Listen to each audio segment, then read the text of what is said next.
अस्सलाम वालेकुम नाजरीन, आप देख रहे हैं programme the review Kamran Yusuf और शहबाज राना के साथ। द रिव्यू में हम पाकिस्तान की मईशत, खारजा अमूर और नेशनल सिक्योरिटी से जुड़े मामलात पर बात करते हैं। इस वक्त एक डिबेट चल रही है और वो डिबेट है पाकिस्तान की जो मुआशी सूरत हाल है उसके हवाले से।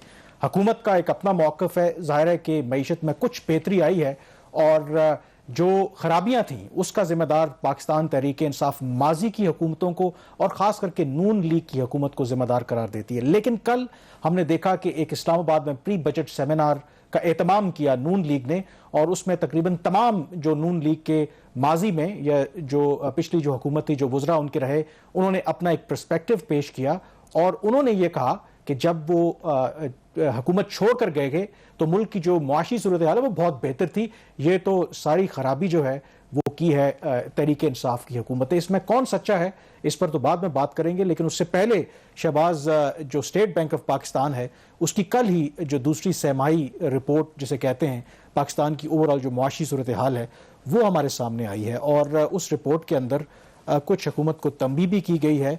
तो मेरे ख्याल में इससे पहले कि हम नून लीग और तहरीक इंसाफ का बयानिया उस पर बात करें, ये जानना जरूरी है कि स्टेट बैंक क्या कहता है जो पाकिस्तान की इकोनॉमिक आउटलुक है इस वक्त।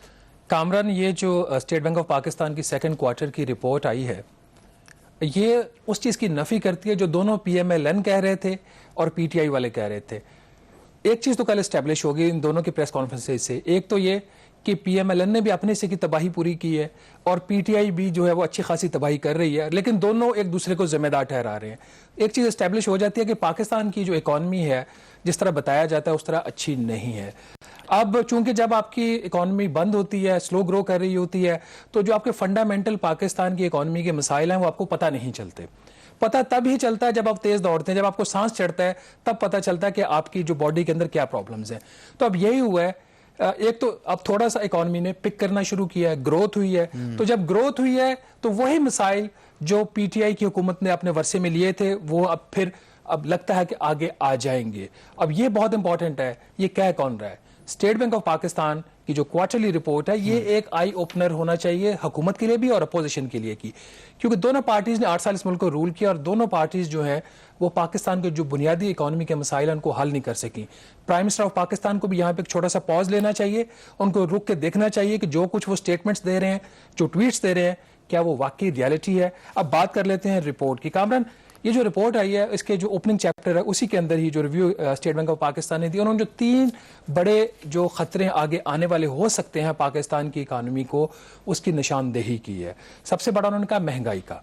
दूसरा उन्होंने बोला है जी कि डेट सर्विसिंग कॉस्ट बहुत बढ़ गई है, आपके जो टैक्स महसूलात के जो है वो काफ़ी नहीं है डेट सर्विसिंग के लिए, फिर वॉर्न करें। तीसरा उन्होंने कहा जी इम्पोर्ट्स, दरामदात के ऊपर दबाव पड़ गया, ज़रा एहतियात कीजिए। अब इसको एक एक करके डिस्कस कर लेते हैं।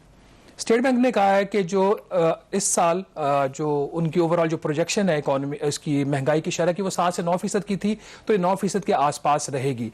आगे जो कामरान वो वार्निंग दे रहे हैं वो बड़ी इंपॉर्टेंट है। स्टेट बैंक ये कह रहा है कि आगे जो मसाइल हैं, एक तो उन्होंने हुकूमत को ये कहा कि आप अपना जो इंटरनल वार्निंग सिस्टम है उसको ठीक करें।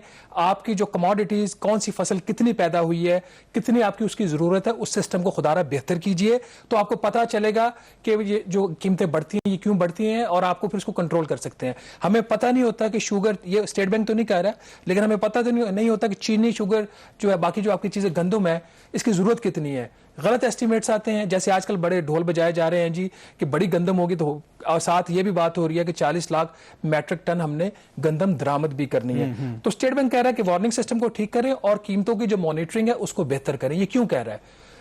ये इसलिए कह रहा है कि देही इलाकों में और शहरी इलाकों में दोनों में जो फूड इन्फ्लेशन है वो बहुत ज्यादा है, तो उसकी वजह से उनके कमोडिटी जो प्राइसेस हैं और आपकी जो मॉनिटरिंग सिस्टम है वो बुरा है। लेकिन इसके अंदर ये जो आप जो बात कर रहे हैं ये बड़ा क्रिटिकल और इंपॉर्टेंट है कि जब अगर आपके तखमीने ठीक नहीं होते कि आपकी जो चंद आम फसलें हैं वो गंदम है, चीनी है या बाकी जो दूसरे हैं, अगर उसका आप सही तरीके से अंदाज़ा नहीं लगाते तो नुकसान क्या होता है। जो हमने 2 सालों में देखा, पहले हमने अंदाज़ा लगाया कि गंदम हमारे जो ज़रूरत से ज़्यादा है, आपने उसको एक्सपोर्ट कर दिया, बाद में पता चला नहीं वो अंदाज़ा गलत था, हमें फिर उसको इंपोर्ट करना पड़ा। चीनी के साथ भी कुछ ऐसा हुआ।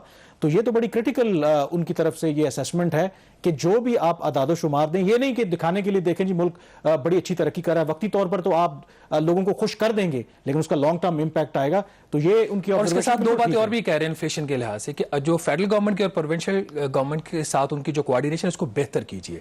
ये बड़ा इंपॉर्टेंट पॉइंट। जब आप सियासी दर्जा हरारत बढ़ा के रखते हैं तो इकोनॉमिक डिसीजन मेकिंग भी आपकी इफेक्ट होती है। और लास्टली उन्होंने इन्फ्लेशन के लिहाज से ये बात की है कि जो इंपोर्ट्स अगर आपने करनी है, चूंकि पाकिस्तान में इन सारी चीज़ों की शॉर्टेज तो है, दालें भी हम बाहर से मंगवाते हैं, तो उनका जो इंपोर्ट से रिलेटेड आपकी जो रेगुलेशन है उसको, जो रूल्स है उसको बेहतर कीजिए।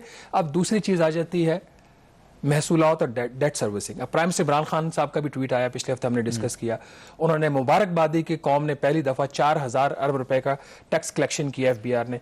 यह कामरान बड़ा ही इंपॉर्टेंट पॉइंट है और यह बताता है कि पाकिस्तान की इकोनॉमी का जो एक और फंडामेंटल इशू है बजट का खसारा, वो अभी भी मौजूद है। आपको उसको सीरियस लेने की जरूरत है। स्टेट बैंक क्या कह रहा है? स्टेट बैंक ये कह रहा है कामरान कि पाकिस्तान की जो रेवेन्यू जनरेशन है वो इतनी सफिशिएंट नहीं है कि आपका जो कर्जों के ऊपर सूद की अदायगी आप उसको भी पूरा कर सकें, कर्जों के ऊपर सूद की अदायगी को। उन्होंने कहा जी कि जो पहला हफ्ता, पहले 6 माह थे इस माली साल के, जुलाई से दिसंबर के पीरियड में, उस अरसा के दौरान जितनी भी डेट सर्विसिंग हुई तो हुकूमत का जो बजट सरप्लस था उससे सिर्फ 23% पूरा हुआ है। कितना? 23%। और बाकी जो 77% है वो कहां से आया? आपने नया कर्जा लिया, कर्जा लेके आपने सूद अदा किया। तो मतलब ये हुआ, सादा मतलब यही हुआ कि कर्जे लेना, जैसे हम कहते हैं, कोई बुरी बात नहीं होती, लेकिन कर्जे लेके पुराने कर्जे उतारना यह बहुत बुरी बात होती है। और यही पाकिस्तान का सबसे बड़ा प्रॉब्लम है। जो भी हुकूमत आती है वो जो पुराने कर्जे हैं उनको उतारने के लिए नया कर्जा लेती है, और वो जो टैक्स कलेक्शन या टैक्स बेस बढ़ाने की बात है, रेवेन्यू बढ़ाने की बात है, उसका कहीं जिक्र नहीं होता। इसी वजह से ये मसाइल पैदा। अच्छा, अब इसमें जो इंपॉर्टेंट लाइन है आखिरी इंग्लिश में मैं पढ़ देता हूं, वो ये सारी सूरत हाल बता के कह रहे हैं कि this indicates the need to expand the revenue base notably by accelerating the ongoing documentation drive and plugging leakages in the tax collection. तालियां जितनी मर्जी मार लें, काम ठीक नहीं हो रहा। और तीसरी चीज which is again very important, क्योंकि हुकूमत ने एक बहुत बड़ा credit prime minister Imran Khan साहब ने हमेशा लिया है कि जो करंट अकाउंट आपका खसारे में था 20 अरब डॉलर के, वो हमने सरप्लस में कर दिया। बिल्कुल सरप्लस में हुआ है। वो सरप्लस कामरान इसलिए हुआ कि आपकी जो ओवरऑल इकोनॉमी थी वो स्लो हुई थी। अब इसके अंदर 3 कामरान फंडामेंटल पॉइंट्स जो State Bank of Pakistan raise कर रहा है, वो तीसरा फ्लैग रेज कर रहा है। वो ये कह रहा है कि जो इंपोर्ट प्रेशर्स है वो बिल्डअप हो रहे हैं। और क्यों बिल्डअप हो रहे हैं? कि पाकिस्तान की इकोनॉमिक एक्टिविटी वो बढ़ रही है। दूसरा क्यों? कि इंटरनेशनल मार्केट में जो कमोडिटी प्राइसेस हैं वो भी बढ़ रही हैं। और तीसरा विच इज मोर इंपॉर्टेंट, कि जो पाकिस्तान के अंदर गंदम की शॉर्टेज है और बाकी चीजों की शॉर्टेज है, एग्रीकल्चर कमोडिटीज की आपकी शॉर्टेज है, आपको इंपोर्ट करना है तो आपका इंपोर्ट्स के ऊपर दबाव आएगा। और वेरी इंपॉर्टेंटली, हमेशा रजाक दाऊद साहब का नाजरीन आप सुबह शाम ट्वीट देखते हैं कि आज हमने इतनी एक्सपोर्ट इस मुल्क में बढ़ा दी और इस मुल्क में आज भी उनका ट्वीट आया है। उनका आज भी ट्वीट आया है। वो तो डिटेल स्टोरी कल एक्सप्रेस ट्रिब्यून में हम इसके ऊपर करेंगे, अगर पीबीएस के जो फिगर्स हैं उसके ऊपर, कि वो कह रहे हैं कि जो रेमिटेंस है which is very good, but ये आप रिपोर्ट के अंदर है, आप पढ़ ले, as exports receipts are still lower than last year. तो फिर तालियां किस चीज की कामरान? लेकिन असल चीज मैं उसी की तरफ आना चाह रहा था कि ये जब से वो फिगर आया है 3.94 का, उसके ऊपर अभी भी डिबेट हो रही है। अब इसके अंदर जो स्टेट बैंक ऑफ पाकिस्तान है वो क्या कह रहे हैं, मतलब अगर आप कहें तो वो अंग्रेजी में पढ़ दूं कि with half of fiscal year 21 now passed, the recovery in economic activity is becoming more visible. As such, it is likely that the real GDP growth will exceed the target of 2.1%, and the State Bank of Pakistan has revised its real GDP forecast for fiscal year 21 upwards to 2 to 3% from the earlier range of 1.5 to 2% provided in the first quarterly report of fiscal year, जो second उसका quarter था। अब मुझे ये समझ नहीं आया कि ये रिपोर्ट कल आई है, और इससे पहले भी हम ये डिबेट कर चुके हैं कि जब ये डिस्कशन आई थी नेशनल अकाउंट्स कमेटी का जो इजलास हुआ था इसके ऊपर, तो ये स्टेट बैंक अभी भी क्यों कह रहा है कि 3% की बात कर रहा है, गवर्नमेंट तो 4% की बात कर रही है क्या? अब मैं बोलूं कि ना बोलूं, वो स्टोरी हमने की जब एक्सप्रेस ट्रिब्यून में और फिर यहाँ पे प्रोग्राम द रिव्यू में भी डिस्कस की कि स्टेट बैंक ने इतराज कर दिया था, मिनिस्ट्री ऑफ फाइनेंस ने भी इतराज कर दिया था 3.94% के नंबर के ऊपर। तो बाद में चीज़ें कुछ राब्ते हुए और वो फिर दोनों तरफ से क्लैरिफिकेशन आई। अब सूरत हाल ये है, आपने बिल्कुल ठीक कहा कि जुमेरात को ये रिपोर्ट रिलीज होती है और उसके अंदर फिर 3% का ग्रोथ, इसका जो आधा जवाब है तो आपको रिपोर्ट के अंदर ही मिल जाता है। इसका एक उन्होंने फुट नोट लगाया हुआ है अच्छा। रिपोर्ट के अंदर। वो ये कह रहे हैं कि ये जो मैक्रो इकोनॉमिक एनालिसिस और प्रोजेक्शंस थी जो इस रिपोर्ट के अंदर हैं क्वार्टरली, वो स्टेट बैंक का जो बोर्ड है उसने 30 अप्रैल 2021 को अप्रूव की हैं। अब उनका ये कहना है, मेरे तर्जुमान जो स्टेट बैंक है उनसे बात भी हुई है, तो वो ये कह रहे हैं कि जब ये जो स्टेट बैंक बोर्ड ने ये रिपोर्ट अप्रूव की है तो फिर उसको हम चेंज नहीं कर सकते थे। लेकिन सवाल ये है कि जहां पे आप फुट नोट में ये डाल रहे हैं कि जी हम वो स्टेट बैंक के बोर्ड के अप्रूव किया तो 3% है, तो वहां पे ये भी लिख सकते थे, एक लाइन ही डालनी थी, फुट नोट में डाल देते कि जी जो नेशनल अकाउंट्स कमेटी की मीटिंग है उसने 3.94% का नंबर अप्रूव किया है, तो हम इसको ओन करते हैं और अगली जो रिपोर्ट होगी उसमें इसको डालेंगे। अब अगली रिपोर्ट में क्या नंबर आता है क्या नहीं आता कामरान, लेकिन मुझे ये तो बताएं बात कि की वजह बात है। क्या है कि स्टेट बैंक ऑफ पाकिस्तान क्यों थोड़ा सा सेफ खेल रहा है, क्या वजह क्या है इसकी रीजन? मेरा ख्याल वो क्या किसी इंतजार कर रहे हैं किसी और की अप्रूवल का आउटसाइड, कि जब वो स्टैंप करेंगे हमारी ग्रोथ को तो तब वो कहेंगे ये बात? एक पॉसिबिलिटी ये भी हो सकती है कि इंटरनेशनल मॉनेटरी फंड आपके नंबर हर महीना उसके पास जाते हैं, तो हो सकता है आईएमएफ ने भी नंबर्स को वेट करना हो, और आईएमएफ के साथ जो पाकिस्तान के मामला तय होने हैं वो तो जाके अभी बात चल रही है, लेकिन उनकी जो रिपोर्ट एक्सपेक्टेड होगी वो कहीं जाके जुलाई अगस्त में हो सकती है। तो एक तो ये वजह हो सकती है। दूसरी वजह ये है कि जब आप तीसरी छमाही की रिपोर्ट आएगी जनवरी मार्च 2021 के पीरियड की स्टेट बैंक की, तो उसमें शायद ये नंबर रिवाइज हो जाए। लेकिन अभी तक as a matter of fact State Bank of Pakistan की आप नाज़रीन रिपोर्ट उठाइए, उसके अंदर इस साल की जो ग्रोथ फोरकास्ट का लफ्ज भी इस्तेमाल हुआ, प्रोजेक्शन जो मर्जी आप इस्तेमाल कर लें, वो 3% है, 3.94% की बात नहीं हो रही। तो ये इंपॉर्टेंट है इसके अंदर। लेकिन कामरान बात वही है जहां से हमने सारा ये टॉपिक शुरू किया था कि पीएमएलएन के दौर में भी सब कुछ अच्छा हो रहा था, पीटीआई के दौर में भी सब कुछ अच्छा हो रहा था, तो फिर गलत कौन है? ठीक है, मेरे ख्याल में इसका जवाब हम अपने एक्सपर्ट से भी लेंगे। ब्रेक के बाद डॉक्टर आबिद हसन हमें ज्वाइन करेंगे और उनसे पूछेंगे कि पीएमएलएन का मौकफ ठीक है या जो तरीके इंसाफ की हुकूमत है वो ठीक कह रही है। ब्रेक के बाद इस पर बात करेंगे।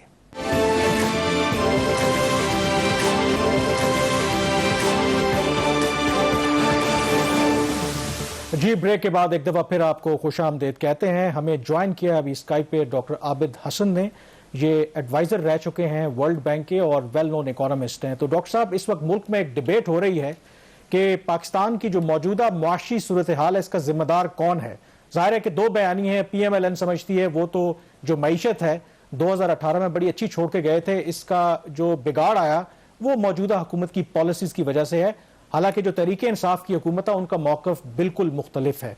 आपकी नज़र में जो पाकिस्तान की मौजूदा मुआशी सूरत हाल है इसका जिम्मेदार कौन है? क्या मौजूदा गवर्नमेंट है या पिछली हुकूमतों का कसूर है? ये देखिए ये कलेक्टिव एक रिस्पॉन्सिबिलिटी है। पिछले 30-40 साल से हम फंडामेंटल रिफॉर्म्स नहीं कर सके और उसका नतीजा ये होता है कि 2-4 साल अच्छे होते हैं और फिर इकोनॉमी क्रैश कर जाती है, क्योंकि हमारी एक्सपोर्ट्स नहीं बढ़ी, दूसरी तरफ हमारा टैक्स रेवेन्यू नहीं बढ़ता, हम दबा के खर्चे करते हैं। जब दबा के खर्चे करते हैं फिस्कल डेफिसिट हाई होता है, फिस्कल डेफिसिट हाई होता है, उधर से करंट अकाउंट डेफिसिट हाई हो जाता है।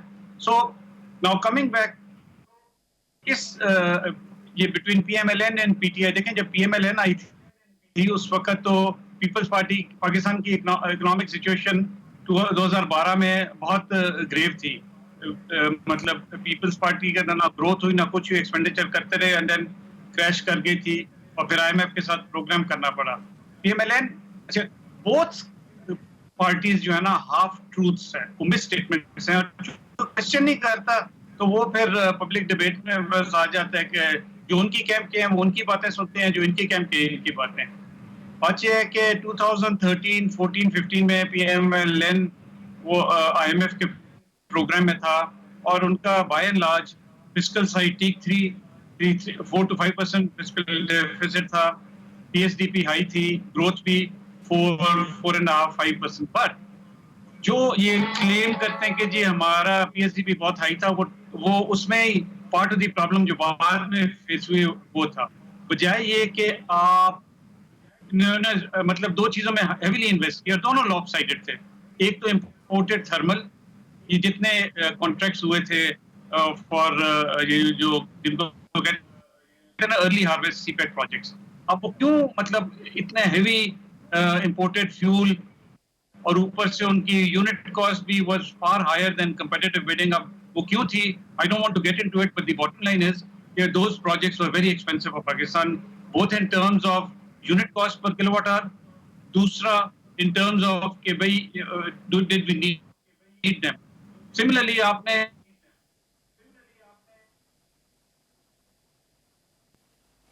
अच्छा आबिद हसन साहब, आपकी आवाज़ में थोड़ा सा डिस्टॉर्शन आ रहा है। मेरा आपसे सवाल ये, अगर आप मुझे सुन पाएं, कि शौकत तरीन जो वजीर ख़जाना थे, उन्होंने कल कहा कि PMLN ने जो ग्रोथ अचीव की है उसकी वजह बोरोइंग्स हैं, 10,000 अरब रुपए का कर्जा लिया गया।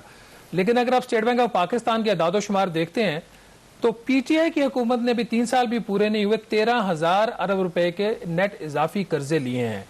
तो क्या ये बात हम कह सकते हैं आबिद साहब के जो PTI की भी इकोनॉमिक ग्रोथ अभी 4% का एक नंबर आ रहा है, ये भी बोरोइंग फाइनेंस्ड है, डेट फाइनेंस्ड ग्रोथ रेट है, ये भी वही कर रहे हैं जो PMLN कर रही थी? बिल्कुल बिल्कुल देखें, ये बिल्कुल आप सही कह रहे हैं। वो ये गलत बात है कहने की।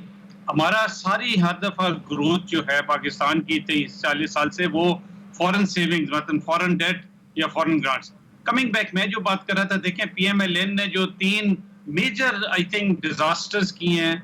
एक तो ये कि एक्सपोर्ट स्टैग्नेंट थी और by the time they left exports नीचे गिर गई थी 5 साल में, मतलब दैट वाज टोटल डिजास्टर। दूसरा जो है उन्होंने ये जो है मतलब current account, there was a crisis, foreign exchange crisis. दूसरा लॉपसाइडेड एनर्जी ये प्रोजेक्ट्स किए। सो इन अ सेंस जो भी इनके पहले 2-3 साल में अचीवमेंट्स थी वो सारी जीरो हो गई by the time they left. आखिरी 1.5 साल में तो दे हैड बेसिकली जिसको कहते हैं ना वो तो इम्प्रूडेंट पॉलिसीज परसू की थी एक्सचेंज रेट पे, फिस्कल साइड पे। तो बट जो उनकी ग्रोथ भी बोरिंग थी। अब आया PTI की, तो इनको विरसे में एक बैंकरप्ट इकोनॉमी मिली, जिस तरह PMLN को विरसे में बैंकरप्ट इकोनॉमी मिली थी। और ऑब्वियसली इनके हालात जरा मुश्किल हो गए कोविड की वजह से। सो इस गवर्नमेंट की जो पॉजिटिव ये है कि स्टेबलाइज कर सके हैं जो बड़े मुश्किल हालात में। दूसरा ये है कि एहसास प्रोग्राम है, बट जो ये ग्रोथ तो एक बड़ी टेम्पररी एक फिनोमेना हुआ है, वही बोरोड पैसे से ग्रोथ हुई है। आपने मतलब जो है गाड़ियां ज्यादा हो गई, सीमेंट ज्यादा हो गया, आपने खर्चे ज्यादा किए, वो सारा बोरोड पैसा था। So net I don't think के PTI का तो बेहतर परफॉर्मेंस थी या PMLN की बेहतर थी। ये अब देखते हैं। आई थिंक कि अगले 1-1.5 साल विल बी वेरी चैलेंजिंग, क्योंकि इन्होंने भी अब वही हरकतें शुरू कर दी हैं। सब आपसे यही सवाल पूछने लगा था, क्योंकि हमारे यहाँ फिनोमेना यही रहा है। आपने कहा कि पीपल्स पार्टी की गवर्नमेंट जब गई तो बैंकक्रप्ट छोड़ के गई, PMLN जब छोड़ के गई तो तब भी हम बैंक करप्सी की तरफ से, और माजी में भी यही होता रहा। तो अगर अब ये देखें, जो गवर्नमेंट ये क्लेम कर रही है कि हम अब मुल्क की मईशत को सही समत पर डाल रहे हैं, 2023 में अगर ये दोबारा इलेक्ट नहीं होते तो क्या आपके ख्याल में पाकिस्तान की जो मुआशी सूरत हाल है वो माजी के मुकाबले में मुख्तलिफ होगी? या जो अगली गवर्नमेंट आएगी वो एग्जैक्टली यही कहेगी कि तहरीक इंसाफ ने हमें मईशत इतने बुरे हाल में दी, हम तो बैंक करप्ट हो गए थे? अभी आपको क्या लग रहा है, सेंस क्या है आपकी? देखिए, अगर आप मुझे ये कहें कि जी क्या प्रोबेबिलिटी है कि 2023 में ये बैंकरप्सी नहीं होगी, तो I would say may be 50%। I would not से कि 100% नहीं होगी, इसलिए कि ये भी हेविली एक्सटर्नल बोरोइंग कर रहे हैं टू फाइनेंस ब्लोटेड इंपोर्ट मतलब पेमेंट्स। और वो इसीलिए कर रहे हैं कि भाई किस तरह इंपोर्ट आए, इकोनॉमिक एक्टिविटी बढ़े, but they are not keeping an eye कि जी जब इंपोर्ट यूरो बॉन्ड आप करते हैं, रोशन डिजिटल अकाउंट, ये पैसे वापस भी तो जाने हैं ना। इनका ख्याल है कि जी यूरो बॉन्ड, सुकुक bond, green bond, Roshan digital, ये कोई मुफ्त के पैसे हैं। जब इनकी पेमेंट्स दी होंगी आपकी इकोनॉमी ग्रो नहीं करेगी। आपकी एक्सपोर्ट्स जो हैं ठीक है थोड़ी ग्रो की हैं, बट इस तरह जो है अगले 2-3 साल आई डोंट सी के ऐसा कोई बूम आएगा एक्सपोर्ट्स में कि जितनी इन्होंने एक्सटर्नल बोरोइंग की है, IMF से की है, वर्ल्ड बैंक से की है, एशियन बैंक से की है, यूरो बॉन्ड्स की हैं, कि जब इनकी पेमेंट्स दी होंगी तो डेफिनेटली 2023 में there could be another crisis. ऊपर से ये जो अब कह रहे हैं कि जी हमने कीमतें नहीं बढ़ानी, ठीक है आप कीमतें ना बढ़ाए, बट अल्टीमेटली ये कीमतें किसी को तो देनी पड़ेगी ना। आप सर्कुलर डेट किस तरह पे ऑफ होगा अगर आपने टैरिफ एडजस्टमेंट नहीं की? फिर वो मतलब जो है। ये डॉक्टर साहब आपने बड़ा मुनासिब जिक्र किया ये रोशन डिजिटल अकाउंट का।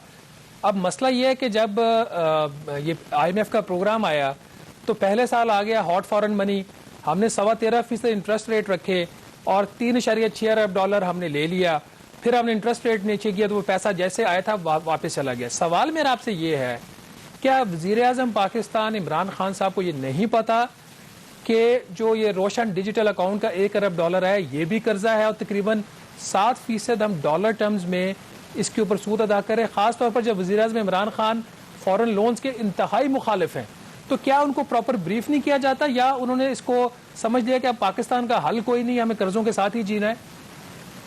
ये हल तो है ना, आपकी $1.5 बिलियन की वो फोन आए थे, बंद करने फोन। ये मुल्क 1 साल आप फोन ना इंपोर्ट करें, नए फोन, मुल्क सर्वाइव कर जाएगा। तो पॉइंट इज कि जिसको एक कहते हैं ना इकोनॉमिक टर्म्स में कि live with in your means, part of that is कि आप अपना इंपोर्ट बिल कम करें, जहां तक आप या प्राइस से, एक्सचेंज रेट से कम करें या एडमिनिस्ट्रेटिवली कम करें। सो दूसरा ये देखें, आपको याद है जब न्यूक्लियर के बाद क्राइसिस हुआ था, ये फॉरेन करेंसी डिपॉजिट से क्या हुआ था उनका, इन्होंने एक और नाम देकर रोशन डिजिटल कर दिया। बात तो वही है जो तब भी पाकिस्तानी ने पता नहीं 10-12 बिलियन इस मुल्क में भेजा और उनका सारा जो है वो कॉन्फिस्केट हो गया, और ऊपर से ये इतने हाई इंटरेस्ट रेट्स दे रहे हैं। ये सारा रोशन डिजिटल, ये तो नहीं है कि कोई बड़ी फैक्ट्रियां लग रही हैं, ये इंपोर्ट फाइनेंसिंग हो रही है रोशन डिजिटल से। तो मेरा मतलब है कि ठीक है, इनको ये बताएं कि कौन सी ऐसी 3 चीजें मैं आपसे पूछना चाहूंगा जो ना तो पीएमएलएन और ना पीटीआई की हुकूमत फिक्स कर पाई, जो हमारी जो मईशत है उसके अंदर जो हमारे प्रॉब्लम्स हैं। आपके ख्याल में वो कौन सी 3 ऐसी चीजें हैं जो पीएमएलएन भी ना कर सकी और पीटीआई भी वो नहीं कर पा रही? देखिए, पीएमएलएन तो चूंकि 5 साल गुजार दिए और जो है फिर टैक्स तीन चीजें अगर कहना, टैक्स रेवेन्यू जो कलेक्ट होने चाहिए थे, बढ़ने चाहिए थे, वो नहीं हुए। एक्सपेंडिचर में जो इतनी फैट और करप्ट प्रैक्टिसेस और वो क्या कहते हैं वेस्ट है, वो कुछ नहीं कर सकी पीएमएलएन। और तीसरा, ऑन द एक्सपोर्ट साइड तो बिल्कुल ही डिजास्टर था पीएमएलएन का। पीटीआई में भी I think on expenditure management अभी भी उसी तरह वेस्ट और फैट है। इन्होंने टैक्स रिफॉर्म, ठीक है टैक्स ऊपर गया है, बट पॉइंट इज के कस्टम ड्यूटी ऊपर चली गई क्योंकि इंपोर्ट बढ़ गई है, इसमें ये रिफॉर्म नहीं है। अब फंडामेंटल रिफॉर्म टैक्स का इन्होंने भी अभी तक नहीं किया। 3 दफा तो 4 दफा तो चेयरमैन बदले हैं। और जो इनका और सिमिलरली एनर्जी साइड पे पीएमएलएन भी टोटली फेल कर गई, और ये भी अभी तक they have not been able to bring the discos under control.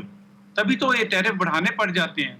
Disco की मैनेजमेंट कोई एक हो कि भाई आप कहीं सीनियर मैनेजमेंट को, एग्जीक्यूटिव इंजीनियर को, सुपरिटेंडेंट इंजीनियर फायर किया कि भाई आपने जो है थेफ्ट नहीं कम किया। So overall I don't think कि अभी तक कोई ऐसी इन्होंने फंडामेंटल चेंज की है जिससे तो ये आप सिटीजन को ये मतलब है कि ये जो अगले माली साल में गवर्नमेंट टारगेट कर रही है कि 5% हम ग्रोथ अचीव करेंगे, और फिर आखिरी जो उनका साल है उसमें कहते हैं कि 6% को टारगेट करेंगे। और अगर ये एक्सपोर्ट लेड और इन्वेस्टमेंट लेड ना हुई तो आपको लगता है कि ये जो करंट अकाउंट का जो इशू जिसका बड़ा सेलिब्रेट करती है ये गवर्नमेंट, ये 2 साल के बाद दोबारा उसी सिचुएशन में पहुंच जाएगा जो 3 साल पहले था? और इसकी वार्निंग जो स्टेट बैंक की 2nd क्वार्टरली रिपोर्ट आई है उसके अंदर भी उन्होंने इसका जिक्र किया है। हाँ, बिल्कुल सही है। देखिए, ये ग्रोथ तो हमने जब मुशर्रफ के टाइम से हाई ग्रोथ और क्रैश कर गया।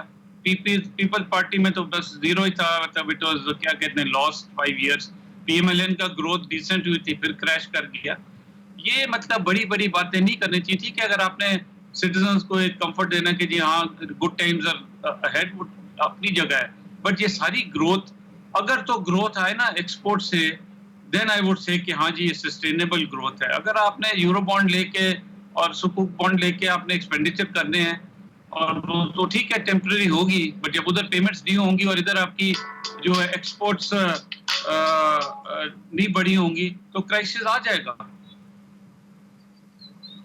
साहब, आपके कंक्लूडिंग रिमार्क्स चाहिए। जो स्टेट बैंक ऑफ पाकिस्तान की क्वार्टरली रिपोर्ट आई उसमें उन्होंने 3 फ्लैग्स रेज किए हैं। वो कह रहे हैं महंगाई बढ़ रही है, आपकी जो सप्लाई साइड के प्रॉब्लम्स हैं वो अपनी जगह पे हैं। दूसरा वो कह रहे हैं कि जो डेट सर्विसिंग है वो जो हो रही है उसके लिए आपके रेवेन्यूज जो है वो काफ़ी नहीं है।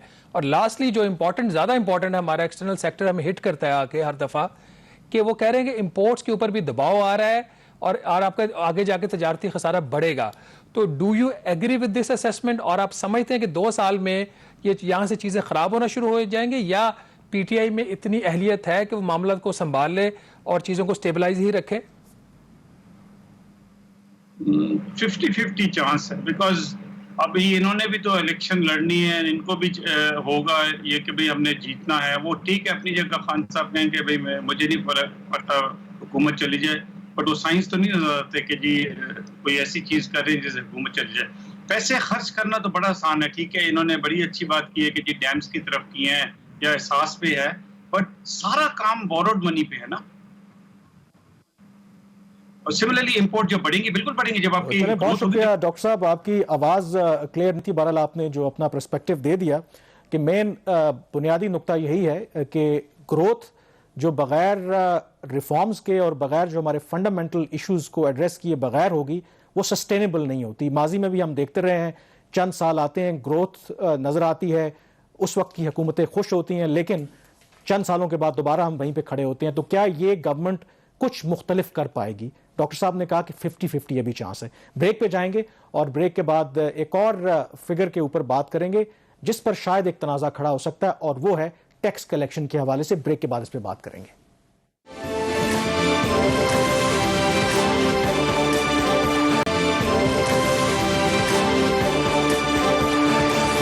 जी, ब्रेक के बाद एक दफा फिर आपको खुशामदीद कहते हैं। हम पहले भी जिक्र कर रहे थे कि जो जीडीपी का नंबर इस हुकूमत ने दिया, तो जाहिर है कि उसके ऊपर बहुत डिबेट है कि क्या ये नंबर ठीक है, कि वाकई पाकिस्तान की जो जीडीपी है या जो इक्तिसादी तरक्की है इतनी हुई है या नहीं हुई। अभी ये डिबेट ख़त्म नहीं हुई थी, तो अब एक और डिबेट भी आ निकली है कि ये जो हुकूमत रेवेन्यू का फिगर यानी कि जो टैक्स कलेक्शन का बताती है, शुरू में भी हमने जिक्र किया कि वज़ीर-ए-आज़म इमरान खान ने खुद मुबारकबाद दी एफबीआर को कि तारीख में पहली मरतबा जो पाकिस्तान की टैक्स कलेक्शन है वो 4000 अरब से बढ़ गई है। लेकिन शहबाज ने भी इस हवाले से स्टोरी की है कि ऑडिटर जनरल ऑफ पाकिस्तान ने इस हवाले से एतराज़ात उठाए हैं। ये क्या एतराज़ात हैं कि उनको ये जो नंबर गवर्नमेंट देती है रेवेन्यू कलेक्शन का, वो कहते हैं ये नंबर ठीक नहीं है। क्या वजह है इसकी? कामरान, ये जो एतराज़ात है accountant general of Pakistan revenue AGPR ने उठाए हैं। जो AGPR का महकमा है जो वफाकी हुकूमत की जितनी भी ट्रांजैक्शंस होती हैं उसका रिकॉर्ड रखता है, अकाउंटिंग करता है और फिर एनुअल रिपोर्ट देता है। वो रिपोर्ट फिर पब्लिक अकाउंट्स कमेटी में जाती है।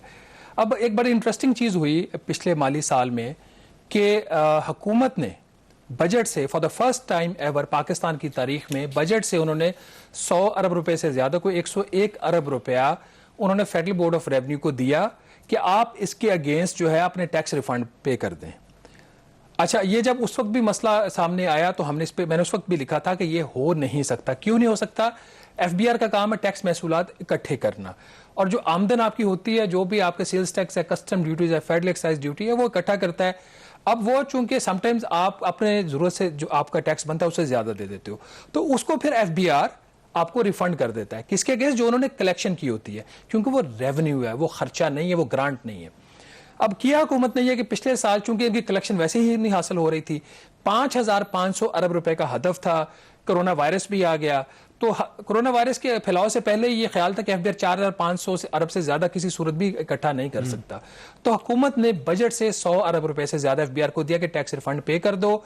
कुछ उन्हें ड्यूटी ड्रॉबैक्स देने थे वो इन्होंने पे कर दिए। तो अब accountant general of Pakistan revenue ने इस चीज के ऊपर इतराज लगाया कि आप ग्रांट से टैक्स रिफंड नहीं दे सकते।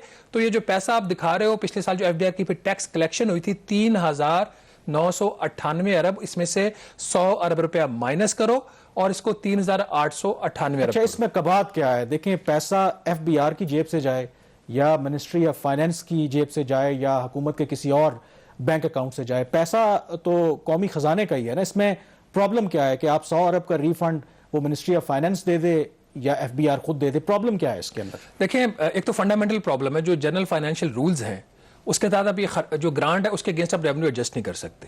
ये बड़ी सिंपल सी बात है। दूसरी बात, आप बैंक से कर्जा लेके ये नहीं कह सकते कि मेरी आमदन बढ़ गई है। आपकी आमदन 100 रुपया आई है, अगर खर्चा आपका 120 है तो 20 रुपये आपने बैंक से कर्जा लिया है, तो फिर क्या आपकी आमदन 120 रुपये हो गई है? तो फिर 20 रुपये आप बैंक को वापस नहीं करेंगे, ये तो मेरी आमदन है। तो ये तो मोटी मिसाल है। दूसरा जो सबसे बड़ी बात है वो ये है कि एफबीआर की कलेक्शन का 57.5% सूबों को जाता है नेशनल फाइनेंस कमीशन के। तो आपने 100 अरब रुपए से जो सूबों का शेयर था जो 57.5 अरब बनता है वो इन्फ्लेट कर दिया। अब इससे नुकसान ये होगा कि सूबों को ज्यादा पैसे चलेंगे। इस केस में एजीपीआर के कहने के ऊपर गालिबन पिछले साल के वजारत खजाना ने शायद वो 55 या 57 अरब रुपए काटे हैं। मसला ये हम क्यों करते हैं, विच इज इंपॉर्टेंट।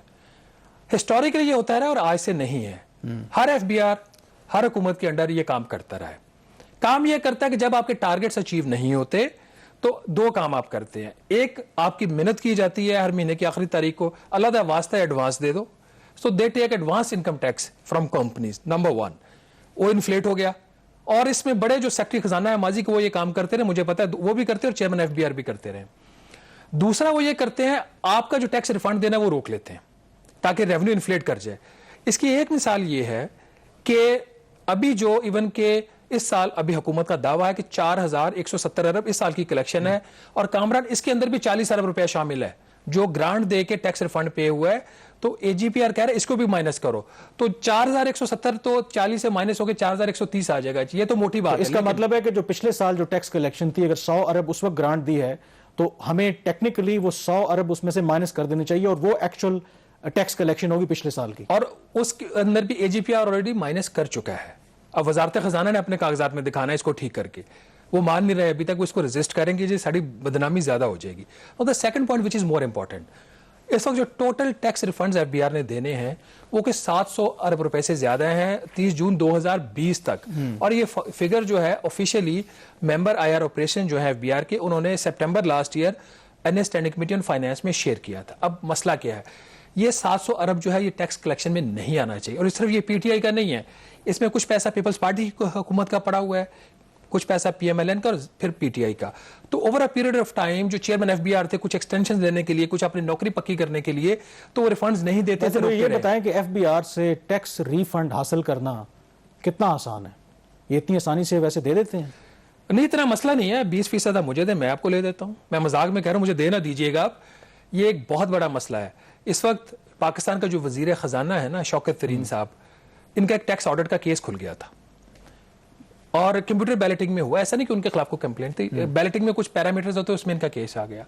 हमारे जराये के मुताबिक इनको भी 5 से 6 साल लगे अपना टैक्स ऑडिट का केस मेरिट पे एडजस्ट करवाने में, उसको सेटल करवाने में। इतने इन्होंने उस वक्त शौकत तरीन साहब वजीर तो नहीं थे, इनके चक्कर लगे और दफातर भी जाते रहे।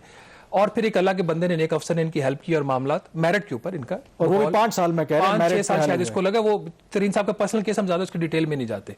तो फिर जो आम आदमी है उसका क्या होगा? उसका क्या होगा? जो शौकत तरीन आज बात कर रहे हैं ना कि मुझे टैक्स ऑडिट जो है वो मैंने इंडिपेंडेंट करवाना है लोगों से, चार्टर्ड अकाउंटेंट से करवाना, उसका ये बैकग्राउंड है। जब खुद उन्होंने सफर किया है उनको पता है कि एफबीआर क्या करता है उनके साथ और बाकी लोगों के साथ।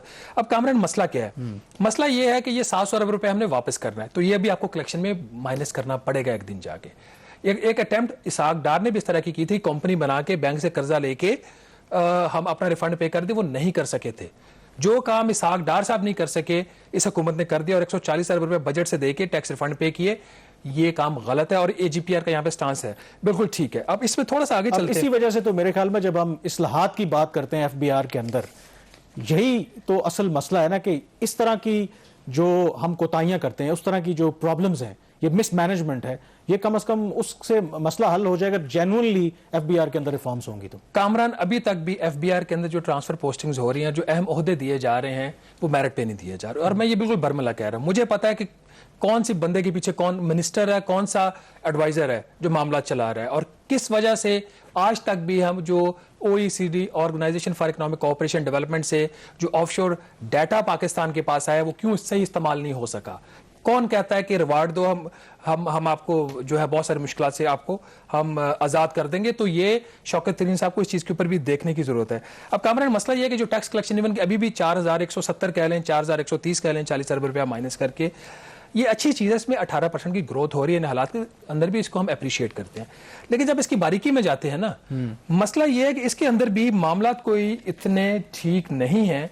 और उसकी वजह है कि हुकूमत जो अपने टारगेट्स है ना, जो इनकम टैक्स का जो 11 माह की कलेक्शन हुई है, उसमें जो इनकम टैक्स का हदफ था 1472 अरब रुपए था कामरान, और हुकूमत ने उसको मिस किया 193 अरब रुपए से। लेकिन ये जो कंपनसेशन कहां से इसकी हुई, जो सेल्स टैक्स की कलेक्शन थी वो बेहतर हो गई। अब दो ही वजूहत हो सकती है कि तो आपने डायरेक्ट इनडायरेक्ट टैक्सेस बहुत लगाए हुए हैं, दूसरा ये कि वहां पे फिर रिफंड्स को रोका जाता है। इस वक्त एफबीआर एक बहुत अच्छा काम कर रहा है कि जो एक्सपोर्टर्स हैं उनके रिफंड्स दे रहा है, और जो बेचारे एक्सपोर्टर्स नहीं है उनके रिफंड्स नहीं दे रहा। और ये डिस्क्रिमिनेशन मेरे ख्याल में नहीं होनी चाहिए। बहरहाल यहाँ पर ब्रेक पे जाएंगे, और ब्रेक के लिए आम लोगों के लिए शायद एक अच्छी खबर हो कि अगर जो कुछ तजावीज़ हैं इस बजट में, अगर उस पर अमल दरामद हो जाता है तो शायद जो छोटी गाड़ियां यानी कि 800 और 800 सीसी से जो नीचे गाड़ियां हैं, शायद उनकी कीमतों में कुछ कमी वाक़या हो। ब्रेक के बाद इसके बारे में बात करेंगे। जी, ब्रेक के बाद एक दफ़ा फिर आपको खुशामदीद कहते हैं। ये खबर है ख़ास करके उन लोगों के लिए क्योंकि गाड़ी ज़रूरत भी है, लेकिन पाकिस्तान के अंदर अगर आप बात करें तो जब हमारी मईशत मुश्किल से दो चार हुई तो जाहिर है कि जहाँ बहुत सी चीज़ें महंगी हुई तो गाड़ी भी जो है वो आम लोगों की दस्तरस थी, या जो मिडिल क्लास है उनकी दस्तरस से बाहरी गाड़ी बहुत महंगी हुई। लेकिन क्योंकि बजट आने वाला है और बजट में एक उम्मीद होती है लोगों को कि शायद उसके अंदर हुकूमत कोई ऐसे इंसेंटिव्स का ऐलान करे, कुछ टैक्सों में छूट दे, कुछ ड्यूटियों में कमी करे, जिसके नतीजे में शायद जो गाड़ी की कीमतें हैं वो थोड़ा नीचे हो जाएं। वैसे तो शहबाज पाकिस्तान में ये रिवायत नहीं है कि एक दफ़ा कोई भी चीज़ महंगी हो जाए, वो गाड़ी क्यों ना हो, कोई और चीज़ हो, कि उसकी कीमतें वापस आएँ। उसकी छोटी सी मिसाल तो ये है कि आपको पता है कि जब डॉलर का रेट ऊपर गया, एक टाइम 169 170 को टच किया, तो हमारे माशाल्लाह से जो कार असेंबलर्स हैं वो अपने आप को मैन्युफैक्चरर्स कहते हैं, वैसे तो मैन्युफैक्चरर्स नहीं है, उन्होंने गाड़ियों की कीमतें बढ़ा दी। अब कोई 51, 54, 155 पे है, तो अब अगर उनसे कहें कि जी आप कीमतें कम क्यों नहीं करते, वो कम नहीं करते। लेकिन अब एक उम्मीद आपकी स्टोरी थी कि गवर्नमेंट कुछ तजावीज़ पे गौर कर रही है, खास करके जो छोटी गाड़ियां हैं कि उन पर ड्यूटीज़ को कम किया जाए। तो ये कितनी रियलिस्टिक खबर है, क्योंकि इसके खिलाफ लॉबीज भी बहुत सी काम कर रही होती है। ये आपने बिल्कुल ठीक कहा कि पाकिस्तान में कम ही होता है कि कीमतें बढ़ जाएं और फिर कम हो।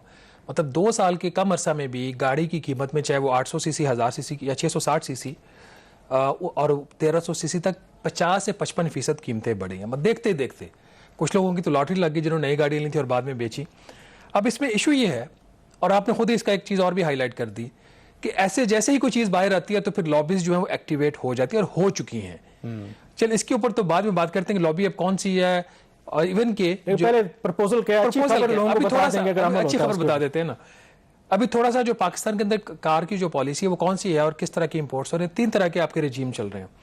एक तो कामरान इसमें जो आपका नॉर्मली नई गाड़ियां पाकिस्तान में इंपोर्ट हो सकती हैं।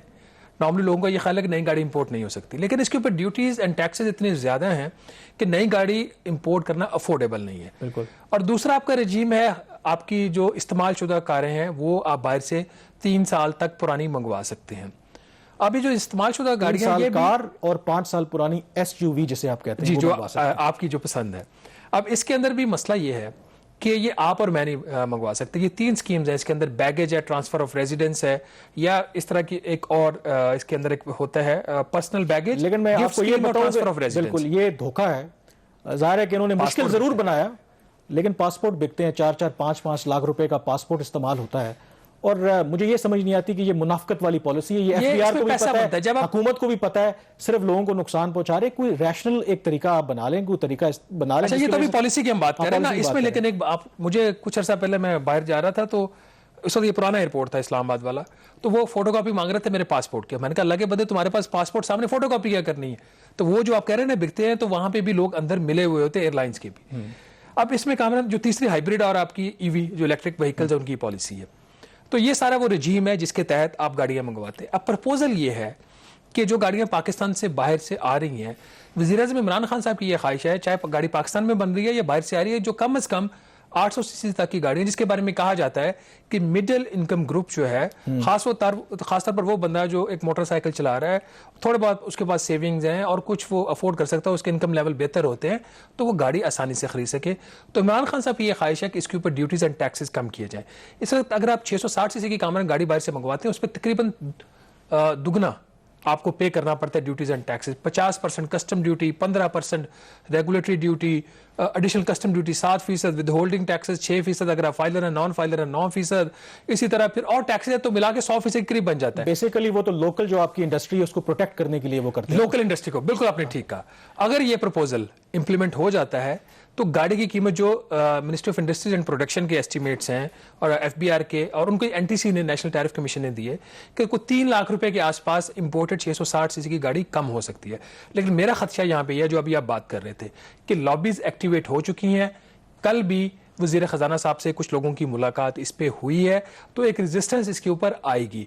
अब ये काम हुकूमत का है, उसने ये हमेशा की तरह इन लॉबीज की बात सुननी है या उन्होंने नया काम करना। एक मिनट आप बात लेकिन एक पॉइंट सिर्फ इसमें, मिफ्ता इस्माइल जब थे ना चेयरमैन बोर्ड ऑफ इन्वेस्टमेंट, उनको एक चीज का क्रेडिट जाता है। जब 2016 से 2021 की ऑटोमोबाइल पॉलिसी आई थी ना, तो ये जो एग्जिस्टिंग 3 कार असेंबलर्स हैं इनकी तरफ से बहुत दबाव था और इवन के एक जापानीज असेंबलर ने यहां तक धमकी दी इसाक डार को कि हम $400 मिलियन की जो सरमायाकारी करेंगे वो नहीं करेंगे। तो इन्होंने धमकी की परवाह नहीं की। इन्होंने कुछ नए प्लेयर्स को, जैसे अब आप देख रहे हैं मार्केट्स के अंदर नई गाड़ियां आना शुरू होगी, ऑल दो उस ऑटो पॉलिसी का नतीजा ये क्रेडिट पीएमएलएन की हुकूमत को जाता है। ऑल दो ये जो नए असेंबलर्स आ रहे हैं ये भी थोड़ा सा अभी भी ये भी ओन मनी चार्ज करे, तो इनको भी अपने मामला ठीक करने चाहिए। तो अच्छा अब कुछ आप सवाल, लेकिन जो आप कह रहे थे ना कि इसमें लोगों को एक वजाहत करना जरूरी है कि ये जो आप कह रहे हैं कि 0 मीटर अगर आप गाड़ी मंगवाते हैं, जो तजवीज़ है 800 या 800 सीसी से कम जो गाड़ी हैं, जाहिर है कि बड़ी अच्छी क्वालिटी है। इस पे मैंने थोड़ी वर्किंग की। इवन अगर ये प्रपोजल मान भी लिया जाता है, ये ड्यूटीज इतनी कम भी हो जाती हैं, तो जो मेरी कैलकुलेशन है उसके हिसाब से इवन देन भी अगर आप 0 मीटर गाड़ी 660 सीसी मंगवाना चाहें, अच्छी क्वालिटी है, जापान से जो गाड़ियां आती हैं, वो फिर भी यहां पर लोगों को वारा नहीं खाएगी, क्योंकि नई गाड़ी 0 मीटर जो है वो वहां पे भी महंगी होती है। और जब टैक्सेस लग के तो एक्चुअली उससे कोई बहुत ज्यादा फर्क नहीं पड़ेगा। जिस चीज से डरते हैं जो लोकल हमारे जो असेंबलर्स हैं, वो डरते हैं जब आप यूज्ड कार की जो पॉलिसी है उसको फ्लेक्सिबल करते हैं। दो कि अभी आपको पता है कि 3 साल तक की पुरानी गाड़ी विद सर्टेन रिस्ट्रिक्शंस आप मंगवा सकते हैं, वो गाड़ियां आ रही हैं। आप ही की खबर में है कि शायद कोई अरबों में फिगर है, उसमें इतना गवर्नमेंट ये जाते जाते ये थोड़ा सा बता दें हुकूमत को क्या लालच है। मतलब आपने ये भी डराया कि यूज्ड कार पे पाबंदी लगाने का भी प्रपोजल है ऑल टुगेदर, लेकिन वो सीरियस नहीं है वो। लेकिन कामरान ब्रेक पे प्रोग्राम खत्म हो रहा है। नाज़रीन, इस साल जो पाकिस्तानियों ने गाड़ियां मंगवाई उसकी जो मालियत थी 297 अरब रुपया थी, और 297 अरब रुपए की मालियत के ऊपर जो हुकूमत ने टैक्सेस लिए तकरीबन 175 अरब रुपए के टैक्सेस जुलाई से अप्रैल तक का मैं नाज़रीन सिर्फ आपको बता रहा हूं। और इसमें अच्छा खासा जो इजाफा था पिछले साल के मुकाबले में, जो वैल्यू थी गाड़ियों की तरफ 59% इजाफा, और टैक्सेस में तकरीबन 70% इसमें इजाफा हुआ था। और customs duty, sales tax, federal excise duty और ये सारे मिला के तो ये अच्छा खासा एक रेवेन्यू बन जाता है। और मेरे ख्याल में हुकूमत के लिए इतना रेवेन्यू जाने देना ये बहुत मुश्किल का काम है। लेकिन इंपॉर्टेंट चीज यही है कि ये जो यूज्ड कार की जी पॉलिसी है, क्योंकि जो बाहर से गाड़ियां आती हैं उनकी क्वालिटी और जो पाकिस्तान में गाड़ियां बनती हैं, जमीन आसमान का फर्क है। तो इनके ऊपर भी एक डिटेरेंस होना चाहिए। होना तो ये चाहिए कि जब आप इंपोर्ट्स को सख्त बनाते हैं तो फिर जो लोकल गाड़ियां प्रोड्यूस हो रही हैं उनकी क्वालिटी बेहतर होनी चाहिए, वो आम आदमी के रीच में होनी चाहिए। हमारे यहां गंगा उल्टी बह रही है, उतना ही लोगों को ये लोग एक्सप्लॉइट करते हैं। एक बैलेंस पॉलिसी की जरूरत है। बहरहाल प्रोग्राम द रिव्यू से इतना ही। मुझे कामरान यूसुफ और शहबाज राना को अब इजाजत दीजिए। अल्लाह हाफिज।